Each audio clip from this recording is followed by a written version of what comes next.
कहानी कुछ समय पहले की है। रामगढ़ नाम का एक गांव था। वहां पर एक लाला नाम का जमींदार रहता था। वह बहुत खराब इंसान था। वह गरीबों पर बहुत जुल्म करता था। सबसे हफ्ता लेता था। जो हफ्ता नहीं देता वह उसे बहुत मारता और बहुत काम करवाता था। जमींदार के परिवार में 2 लोग ही थे, वह और उसकी बीवी। उसकी पत्नी का नाम ज्योति था। वह बहुत अच्छी थी। वह हमेशा गरीबों की मदद करती और भूखे लोगों को खाना भी खिलाती थी। गांव के लोग उसको पसंद करते थे। गांव के लोग जमींदार से बहुत नफरत करते थे, लेकिन उसकी पत्नी की वजह से उसको कोई कुछ नहीं बोलता था। जैसे जैसे वह बूढ़ा हो रहा था, वह और ही लोगों पर जुल्म कर रहा था। लोग पीठ पीछे उसकी खूब बुराई करते थे। जमींदार की बुराई के चर्चे दूसरे गांव में भी होने लगे, जिसके कारण दूसरे गांव के लोग भी नफरत करने लगे। एक दिन जमींदार कुछ दिनों के लिए शहर को गया। उसके शहर जाने के बाद लोग बहुत खुश हुए और बोले, अब की बार हम ज्योति मालकिन का जन्मदिन अच्छे से मनाएंगे।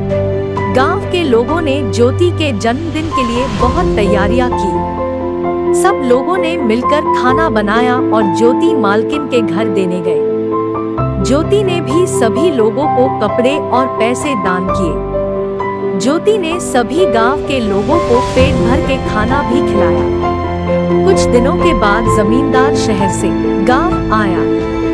जमींदार के चमचों ने उसको बताया कि गांव के लोगों ने मालकिन का जन्मदिन कैसे मनाया। उन लोगों ने जमींदार को सारी बात बता दी। जमींदार सोचने लगा कि मेरे जन्मदिन पर तो कोई भी कुछ नहीं करता।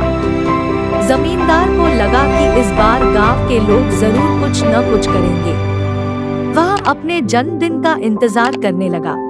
कुछ दिनों के बाद जमींदार का जन्मदिन आया, लेकिन गांव के लोगों ने कुछ भी नहीं किया। जमींदार ने अपना जन्मदिन अकेले ही अपने घर में मनाया। जमींदार के जन्मदिन के कुछ दिन पहले ही उसकी पत्नी ज्योति अपने घर चली गई थी। उसके घर में उसकी माँ बीमार हो गई थी, लेकिन उसने समय पर अपने पति को जन्मदिन की बधाई दी और घर पर मिठाई भिजवाया, जिससे जमींदार को बहुत खुशी हुई। कुछ दिनों के बाद जमींदार की पत्नी ज्योति अपने घर से वापस आ गई।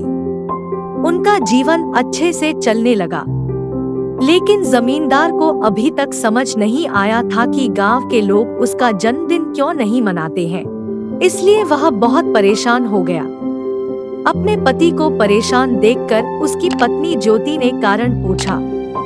जमींदार ने बताया कि गांव के लोग उसका जन्मदिन क्यों नहीं मनाते हैं। इस पर उसकी पत्नी बोली, आप गांव के लोगों के साथ प्यार से बात नहीं करते हैं। आप उन पर बिना वजह ही गुस्सा करते हैं।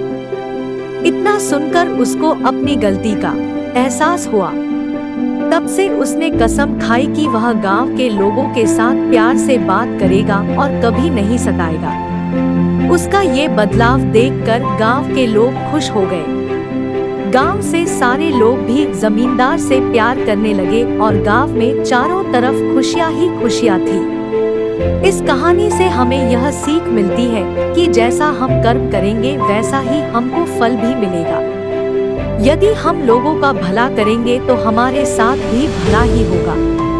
अच्छा कर्म हमेशा अच्छा फल ही देता है। इसलिए हमेशा अच्छा कर्म करें और लोगों की मदद करें। अच्छा कर्म आपकी जिंदगी खुशियों से भर देगा।